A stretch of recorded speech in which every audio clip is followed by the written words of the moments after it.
How comfortable do you feel driving on snow and ice? In the UK, as soon as there's a little bit of snow, it's absolute chaos. Cars plough into the back of each other and lorries get stuck everywhere.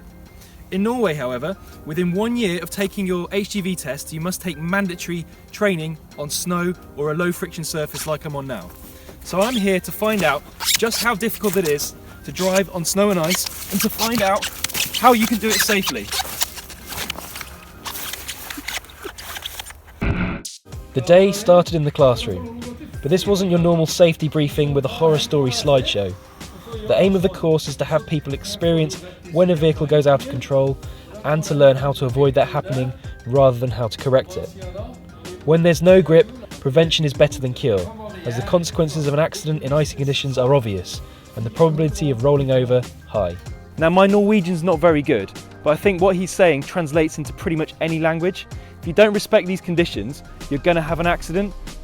To illustrate how difficult it would be to get out of a truck that has rolled over, we were put into a simulator and told to try to open the door. Using your knee, it's possible to push the door ajar, but keeping it open and exiting the vehicle seemed almost impossible. It's very hard to open the door. There's no way you get out of that. The practical part of the course begins with the simple enough sounding task of driving in a straight line and coming to a stop. Truck and bus drivers all have to do this course once fully qualified, and in my case, if I were to work in Norway as a newly qualified driver with both a C and C+E licence, I'd be required by law to attend a day-long course on both rigid and Arctic driving.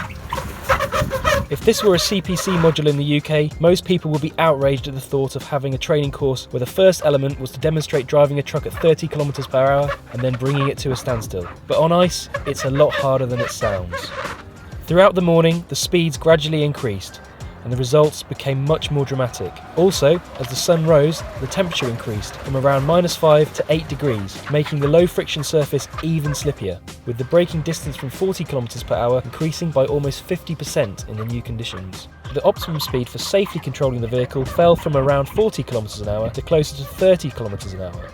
To show the importance of knowing your truck's stopping distance in these conditions, the instructors put on a demonstration using a normal asphalt section of the test track while travelling at a typical speed and distance for a highway road. Here the car in front slams on the brakes while travelling at 70 km an hour. As you can see, the truck doesn't stop anywhere near as quickly as the car, and as a result there would have been a huge accident, and the impact speed of which would be close to 60 km an hour.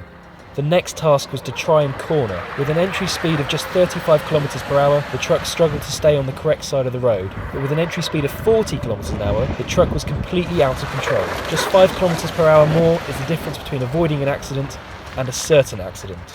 The final task in the rigid truck was to brake mid-corner, and even at 30 km per hour, the truck immediately slid onto the opposite side of the road. Even more care and attention is needed when driving Arctics in these conditions. Not only is the laden weight of the truck higher, but there are more axles that could potentially lock up. Following the exact same set of exercises as in the rigid, the truck and trailer behaved noticeably different. Stopping distances were considerably higher, but the addition of a trailer made reacting to the slide that little bit harder. While the truck slid one way, the rear of the trailer would often try to push the other, creating the early stages of a jackknifing incident. The travelling speed at which the truck felt safely in control was reduced by at least 10 km per hour, and as much as 15 km per hour with a wagon and drag. But scary. Wow. As you've seen, just a few kilometres an hour makes all the difference, and the difference between driving a rigid and a trailer is huge. Important things to remember is to drive to your abilities. We don't get weather like this very often, but when we do, you need to slow down and think about how you're going to drive. Also, you need to have good quality tyres. They make all the difference. And it's imperative that you think about braking in a straight line before the corner and not as you go around it.